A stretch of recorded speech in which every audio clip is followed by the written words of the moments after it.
Hello friends, मैं हूं परमात्मा भारती और स्वागत है आपका हमारे YouTube channel math with PPV में। तो आइए दोस्तों, हम लोग जो है आज बेसिक मैथ का पार्ट नंबर 3 पढ़ रहे हैं। और बेसिक नंबर मैथ में पार्ट नंबर 3 में आज हम लोग ये लिए हैं परमेय संख्या, अपरमेय संख्या, वास्तविक संख्या और काल्पनिक संख्या। तो आइए सबसे पहले हम शुरू करते हैं, देखते हैं कि परमेय संख्या क्या होता है। परमेय संख्या जो है वह संख्या जो P बटे Q के रूप में लिखी जा सके। ध्यान से लिखिएगा दोस्तों, वह संख्या जो P बटे Q के रूप में लिखी जा सके लेकिन Q बराबर 0 ना हो, उसे परमेय संख्या कहते हैं।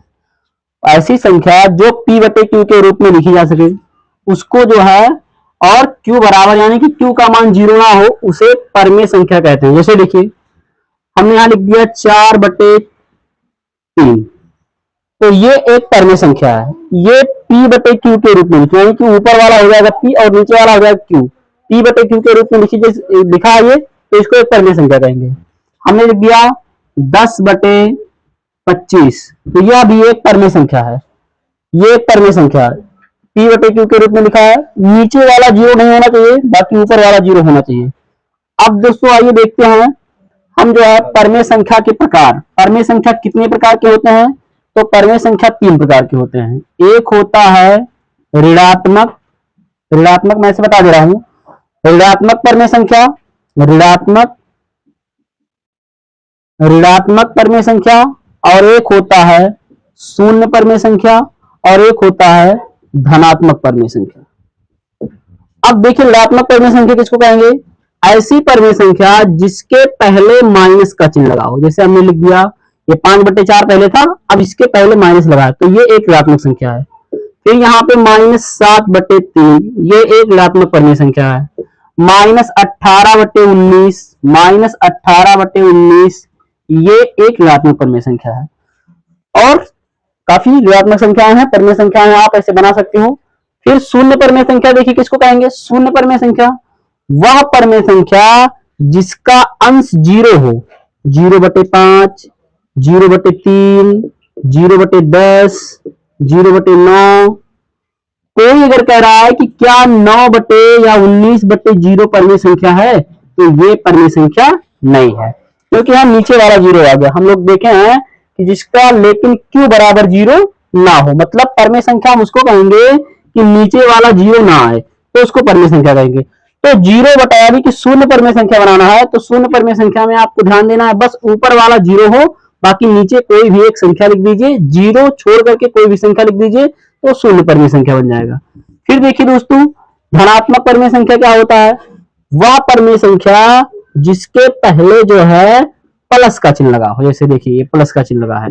अगर आपने ऐसे लिख दिया 4/5, तो ये एक धनात्मक परमेय संख्या है, क्योंकि हम जानते हैं कि कोई भी परमेय संख्या है उस संख्या के पहले प्लस का चिन्ह यानी कि धन का चिन्ह जो है छिपा होता है।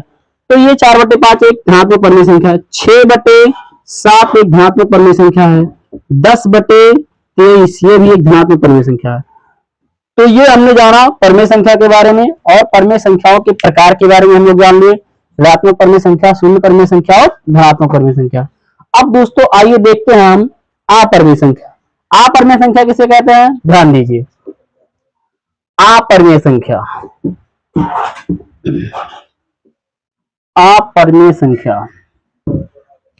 चलिए देखिए दोस्तों, अपरमेय संख्या क्या होता है? अपरमेय संख्या, ध्यान दीजिए दोस्तों, वह संख्या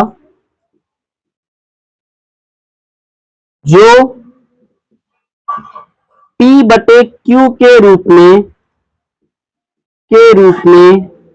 ना लिखी जा सके,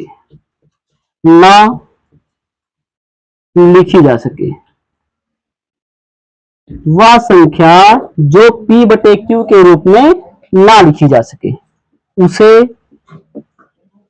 अपरमेय संख्या कहते हैं। अपरमेय संख्या कहते हैं। ठीक दोस्तों, ऐसी संख्या जो P बटे Q के रूप में ना लिखी जा सके उसे हम अपरमेय संख्या कहेंगे। जैसे देखिए, जैसे आ गया करड़ी में 3, ये एक अपरिमेय संख्या है। करड़ी में 5, ये एक अपरिमेय संख्या है। करड़ी में 2, ये एक अपरिमेय संख्या है। फिर जो है ऐसे करड़ी में 7, ये एक अपरिमेय संख्या है।